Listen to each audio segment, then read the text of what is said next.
हरे कृष्णा, सबका हार्दिक स्वागत करते हैं आज के प्रातःकाल के सत्र में। तो आज हम छोटी सी कथा करेंगे, इसमें दो भाग है। यहाँ पे हम देखेंगे कि भक्तों का जो समर्पण की भावना जो है कितनी उत्कृष्ट रहती है। तो मैं दो कथा करूंगा। एक कथा है श्री संप्रदाय से श्रीपाद रामानुजाचार्य के दो शिष्य थे। वो पति पत्नी थे। तो पति अलग अलग स्थानों पे घरों में जाके भिक्षा मांग के उनका निवारण करते थे। तो एक दिन उनको समाचार प्राप्त हुआ कि उनके गुरु महाराज आ रहे करके। और ये पति घर में नहीं थे, तो ये समाचार उनकी पत्नी को प्राप्त हुआ था। जैसे ही पत्नी को समाचार प्राप्त हुआ कि उनके गुरु महाराज आ रहे, तो उन्होंने अपने घर में देखा तो घर में कुछ था ही नहीं गुरु महाराज के कुछ करने के लिए। तो उनको याद आया कि उनके गांव में एक ऐसा व्यापारी रहता था जो इनकी ये पत्नी के ऊपर थोड़ी बुरी नजर रखता था। तो उनको भोग करना चाहता था। उन्होंने बहुत बार उनको प्रस्ताव भी किया था, लेकिन ये उन्होंने नकार दिया था। लेकिन गुरु महाराज की सेवा करने के लिए वो उस व्यापारी के पास जाती है इनकी पत्नी, और कहती है कि मेरे गुरु महाराज आ रहे, आप क्या करो, जो आपकी इच्छा है मैं पूरी करूंगी। लेकिन उसके बदले में मुझे क्या करो, थोड़े से धान्य, थोड़े से मुझे अनाज इत्यादि दे दो, ताकि मैं हमारे गुरु महाराज उनके शिष्यों के लिए कुछ बना सकूं करके। तो मान जाते तो तुरंत सारे धान्य वगैरह लेके। तो इनके पति घर में नहीं थे, तो बहुत सारे उन्होंने व्यंजन बनाए अपने गुरु महाराज को प्रसन्न करने के लिए। तो श्रीपद रामानुजाचार्य आते हैं अपने शिष्यों के साथ, और देखते हैं इन्होंने बहुत सारे व्यंजन बनाए, बहुत सारे उत्कृष्ट पदार्थ बनाए थे। तो बहुत प्रसन्न हो जाते हैं श्रीपाद रामानुजाचार्य। और तुरंत तभी जब प्रसाद ले रहे रामानुजाचार्य, तो उनके पति घर में आते हैं।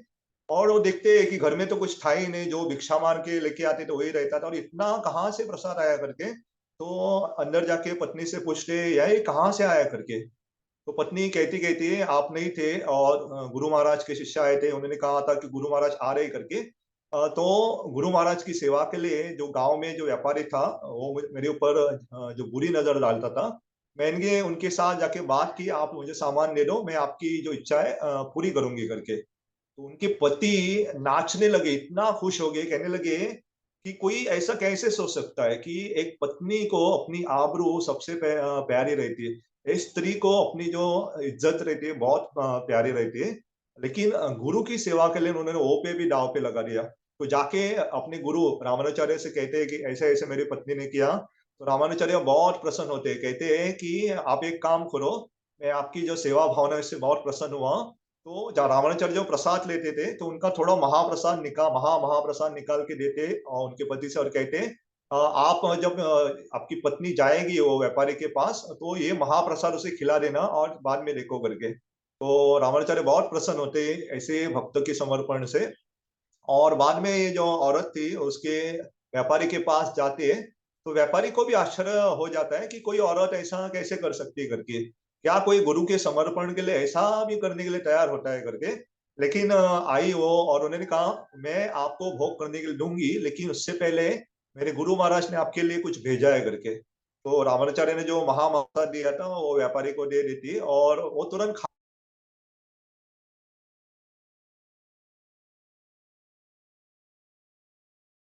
माँ की तरह देखने लगता है, कहता है मुझसे बहुत बड़ी गलती, मुझे माफ करो करके।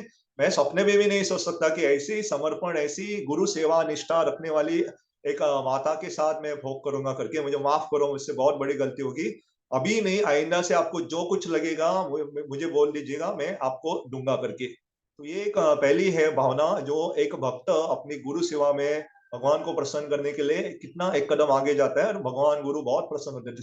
श्रीपाद रामानुजाचार्य के एक उनके एक गृहस्थ शिष्य की एक कथा है।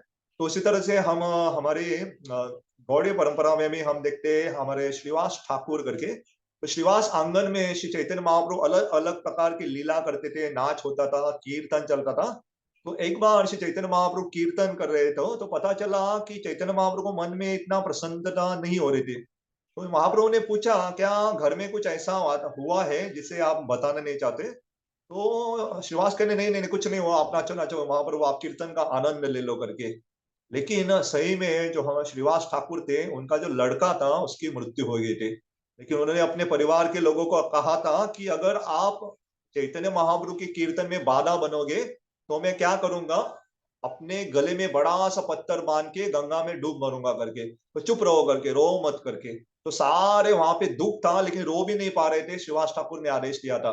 ये चैतन्य महाप्रभु तो भगवान स्वयं है, सब जानते थे। तो चैतन्य महाप्रभु को पता चला कुछ तो यहाँ पे गड़बड़ है, तो उन्होंने पूछा, बार बार पूछ रहे थे, हाँ ऐसा कुछ हुआ है क्या करके। तब एक भक्त बताते हैं, महाप्रभु सही में क्या है, बहुत घंटे पहले श्रीवास का लड़का गुजर गया, मर गया वो, लेकिन वो आपको कीर्तन में बाधा ना हो इसलिए नहीं बता रहे। तो जैसे ही चैतन्य महाप्रभु ने सुना कि ऐसा समर्पण कोई व्यक्ति दिखा सकता है मेरे आनंद के लिए, कि अपने स्वयं की पुत्र की सूचना भी देना नहीं चाहता, तो श्रीवास ठाकुर को उन्होंने बुलाया कि आप ऐसा कैसे कर सकते हो। तो तुरंत श्रीवास ठाकुर के साथ अंदर गए, जो वहां पे पुत्र मर गए थे उनको तुरंत चैतन्य महाप्रभु ने जीवित का किया, और वो बात भी करने लगे।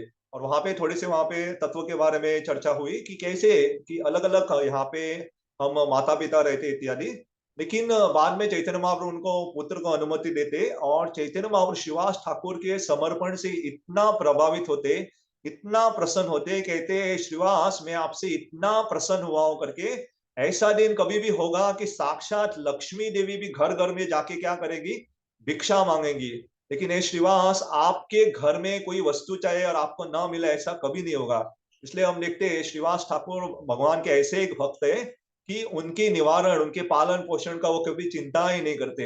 एक बार चैतन्य महाप्रभु पूछने लगे कि आपके पालन पोषण करने के लिए आप क्या करते हो करके। तो श्रीवास ठाकुर कहने लगे, मैं तो केवल 3 ताली मारता हूँ, रेड टक टक टक करके। तो चैतन्य महाप्रभु समझ में नहीं आया ऐसा क्या कह रहे करके। तो उन्होंने कहा, जो भी वस्तु मुझे लगती है, अगर चावल चाहिए, दाल चाहिए, तो मैं क्या करता हूँ, मैं 3 ताली मारता हूँ। अगर 3 ताली मारने से पहले अगर वस्तु नहीं आती तो मैंने प्रण लिया है कि मैं गंगा में डूब मरूंगा करके। तो ये कहाँ से उनको वरदान प्राप्त हुआ, क्योंकि उन्होंने ऐसा भगवान के प्रति समर्पण दिखाया। तो भगवान उनके पालन पोषण की स्वयं जिम्मेदारी लेते हैं। इसलिए ये 2 कथा में हम देखते हैं कि गुरु सेवा में, भगवान की सेवा में जब हम पूर्ण निष्ठा से पूर्ण भावित हो जाते हैं, पूरा समर्पण करते हैं, तो साक्षात भगवान, साक्षात गुरु हमारे मदद करते हैं।